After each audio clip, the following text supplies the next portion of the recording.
जब लोकसभा चुनाव के बाद परिणाम आए और अयोध्या बीजेपी हार गई।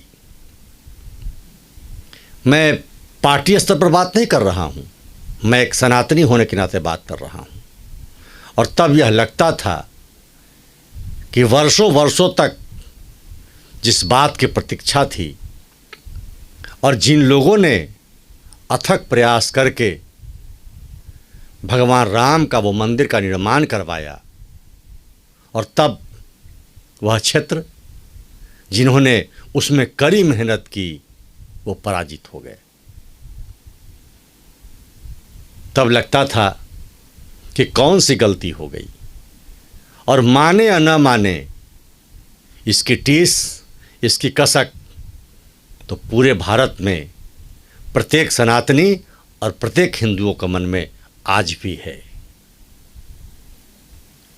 लेकिन वह टीस और कसक अब परिणाम में परिवर्तित हो रहा है।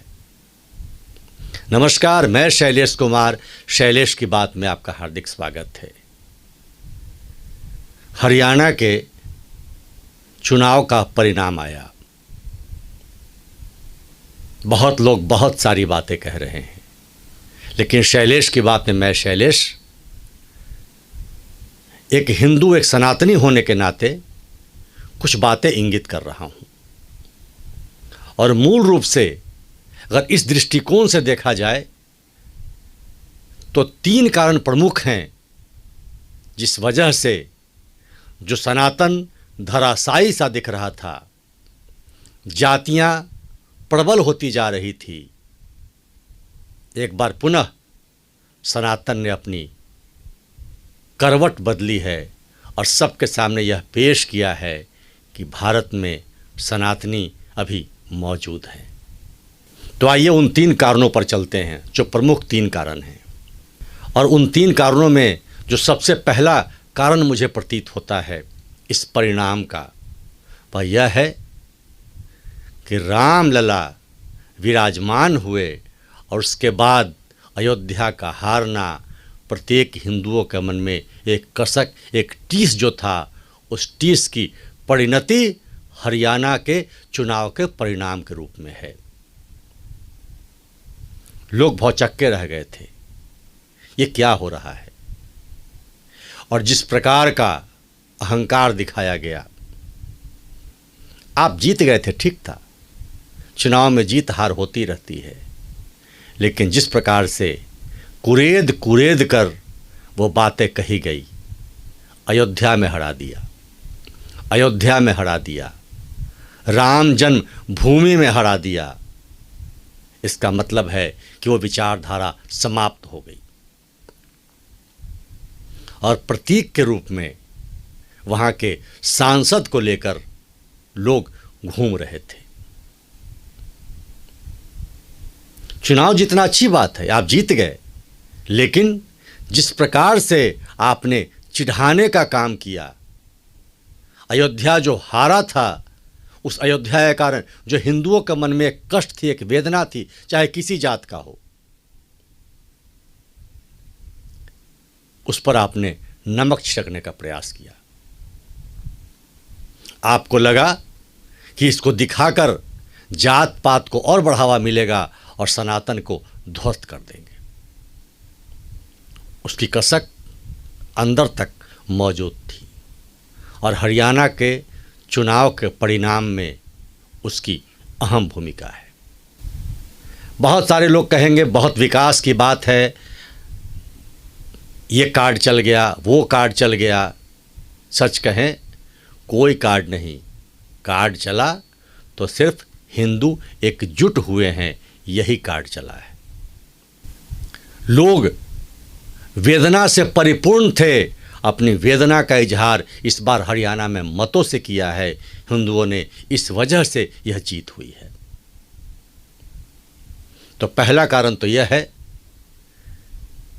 कि अयोध्या की हार का टीस का बदला इस चुनाव में हिंदुओं ने लिया है, साबित किया है कि अभी हम जीवित हैं और हम में सनातन मौजूद है। जिस देश में लोग पत्थर की पूजा करते हैं, पानी की पूजा करते हैं, सांप की पूजा करते हैं, पौधे की पूजा करते हैं। इतना ईश्वर के प्रति आस्था है, इतना भगवान राम के प्रति आस्था है। और वहाँ उस देश में सनातन के प्रतीक के स्थल को हार जाना एक कसक तो पैदा कर ही जाती है, और उस कसक को बहुत हद तक मिटाने का एक सार्थक प्रयास किया है हरियाणा के हिंदुओं ने। तो आपका चिढ़ाना भारी पड़ा है, और अगर अभी भी आप नहीं संभलेंगे तो आपका ये चिढ़ाना बहुत हद तक, बहुत दूर तक आप पर पुनः वापस भारी पड़ने जा रहा है, ऐसा प्रतीत होता है। तो पहली बात तो यह हो गई कि अयोध्या का हार हिंदुओं को एक बार पुनः सोचने पर मजबूर कर गया। दूसरी बात की तरफ चलते हैं, लेकिन अभी तक शैलेश की बात को सब्सक्राइब नहीं किया है तो सब्सक्राइब करें, लाइक ज़रूर करें। अब दूसरी बात पर आते हैं। दूसरी बात जो एकजुट करने का हुआ, वह विश्व में कुछ घटनाएं घटी, उस घटनाओं से भी लोग सहम से गए, जिसमें बांग्लादेश का घटना, ये अन्य देशों में जो घटनाएं घट रही है और जिस प्रकार से उन्माद पैदा किया जा रहा है, उससे भी लोग सहम गए। हिंदू सोचने पर मजबूर हो गया और लगा अगर हम विफल हुए तो बटेंगे तो कटेंगे वाली स्थिति जो समाज में दी गई, उसका भी असर बहुत हद तक हुआ।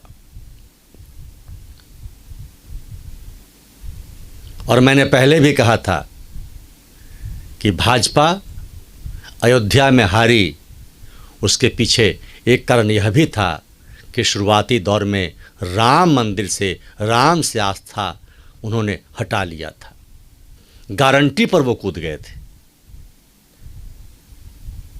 एक बार पुनः मोदी से लेकर योगी जी तक और सारे लोगों ने फोकस किया और इस बात को कहा कि बटोगे तो कटोगे। और उसमें उदाहरण जो पेश किया गया या साक्ष्य सामने प्रस्तुत हो गया, वह बांग्लादेश और विश्व में कुछ घटनाएं जो घटित हुई, उससे हिंदू सहम गए। चाहे वह ऊंच हो, नीच हो, किसी जाति का हो, सब लोगों को लगा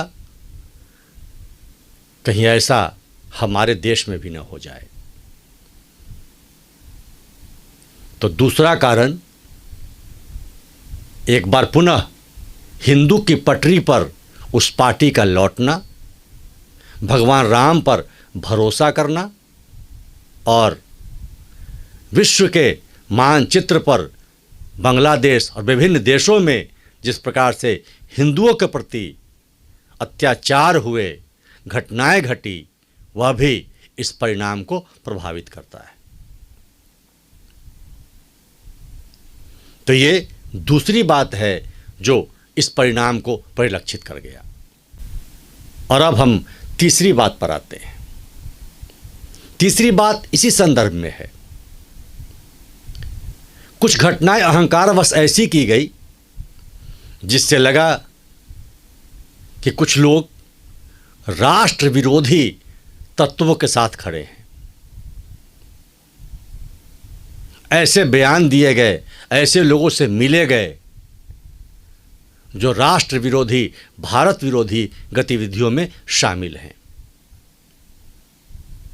उनसे वार्तालाप और उनसे जो समर्थन प्राप्त हुआ उन लोगों को, इससे भी भारतीयों में एक चेतना जागी। हम फिसल रहे हैं, कहीं ऐसा न हो राष्ट्र विरोधी तत्व हम पर हावी पड़ जाए।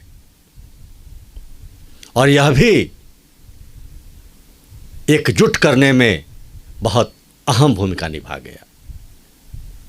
इसके साथ साथ यह भी लगा कि जो झूठ और प्रपंच का नारा देकर हमें बरगलाया जा रहा है और देश विरोधी गतिविधि के लोगों का साथ लिया जा रहा है, ऐसा न हो कि हम बर्बाद हो जाएं और हमें क्षति पहुंच जाए, हम घोर संकट में आ जाएं। देखते देखते जिस प्रकार से पड़ोसी देश, अन्य देश बर्बाद हो चले, बहुत सारी घटनाएं घटने लगी, वह अंदर तक चुभ गई और वही बात लोगों को एकजुट कर गया। इसके बाद बहुत सारी बातें हो सकती है, कुछ नेताओं के बल पर, कुछ जाति के बल पर, कुछ अन्य बल पर, लेकिन जो मूल रूप से परिणाम दिख रहे हैं वह यही दिख रहे हैं कि गीता की धरती ने एक बार फिर से यह साबित किया है कि सनातन धर्म जीवित है और सनातन सर्वश्रेष्ठ है। और गीता यह कहती है कि हमेशा सत्य की विजय होती है। कभी कभी बादल छा जाते हैं, लेकिन फिर वो बादल छटते हैं।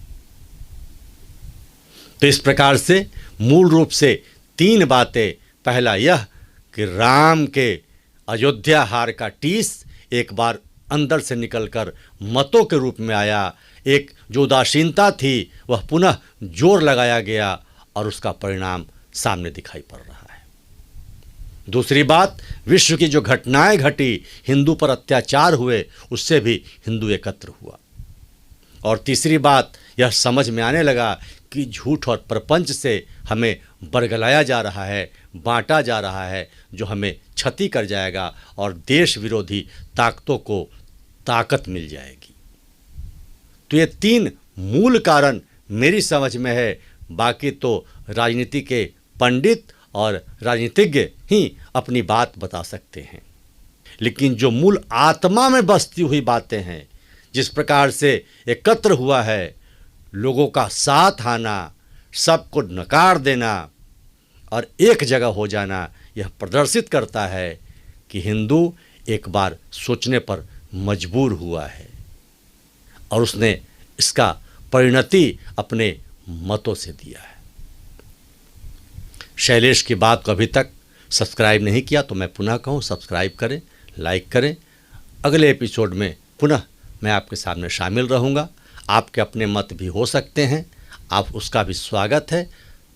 अगले पोस्ट तक, अगले एपिसोड तक, जय जय सिया राम।